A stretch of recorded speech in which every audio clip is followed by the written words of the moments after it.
ഇന്ന് പുലർച്ചെ മനുഷ്യൻ വീണ്ടും ചന്ദ്രനെ ലക്ഷ്യമാക്കി യാത്ര ആരംഭിച്ചിരിക്കുകയാണ്.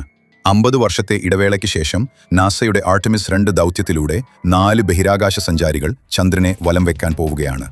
ഇന്ന് നമ്മൾ ഈ ദൗത്യത്തിനൊരുങ്ങുമ്പോൾ പതിറ്റാണ്ടുകൾക്ക് മുൻപ് ബഹിരാകാശത്തേക്ക് പറന്ന 2 ധീരരായ യാത്രികരെക്കുറിച്ച് നാം അറിയണം. അവർ മനുഷ്യരായിരുന്നില്ല, മോസ്കോയിലെ തെരുവുകളിൽ നിന്ന് പിടികൂടിയ ബെൽക്ക, സ്ട്രെൽക്ക എന്നീ 2 നായകളായിരുന്നു.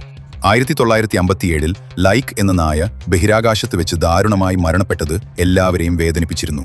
അതിനുശേഷം ഒരു ജീവിയെ സുരക്ഷിതമായി ഭൂമിയിൽ തിരിച്ചെത്തിക്കാതെ മനുഷ്യനെ അയക്കില്ലെന്ന് സോവിയറ്റ് യൂണിയൻ തീരുമാനിച്ചു.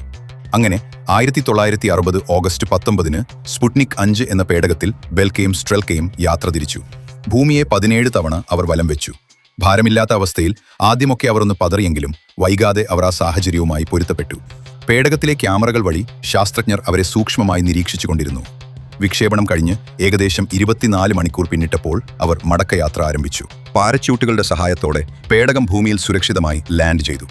ശാസ്ത്രജ്ഞർ പേടകം തുറന്നപ്പോൾ കണ്ടത് അത്ഭുതകരമായ കാഴ്ചയായിരുന്നു. ബെൽക്കയും സ്ട്രെൽക്കയും ഒട്ടും തളർന്നിരുന്നില്ല.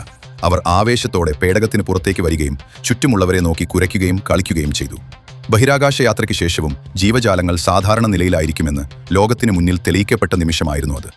ഈ ദൗത്യത്തിന് ശേഷം സ്ട്രെൽക്ക 6 കുഞ്ഞുങ്ങൾക്ക് ജന്മം നൽകി. അതിലൊന്നായ പുഷിംഗയെ സോവിയറ്റ് നേതാവ് Nikita Khrushchev American president John F കെന്നഡിയുടെ മകൾക്ക് സമ്മാനമായി നൽകി. ശീതയുദ്ധത്തിനിടയിലും ശാസ്ത്രം മനുഷ്യരെയും രാജ്യങ്ങളെയും എങ്ങനെ ഒന്നിപ്പിക്കുന്നു എന്നതിന്റെ വലിയ ഉദാഹരണമായിരുന്നു ആ സമ്മാനം. ബെൽക്കയുടെയും സ്ട്രെൽക്കയുടെയും ഈ വിജയമാണ് 1961 യൂറി ഗഗാറിനെ ബഹിരാകാശത്തേക്ക് അയക്കാൻ ശാസ്ത്രലോകത്തിന് ധൈര്യം നൽകിയത്.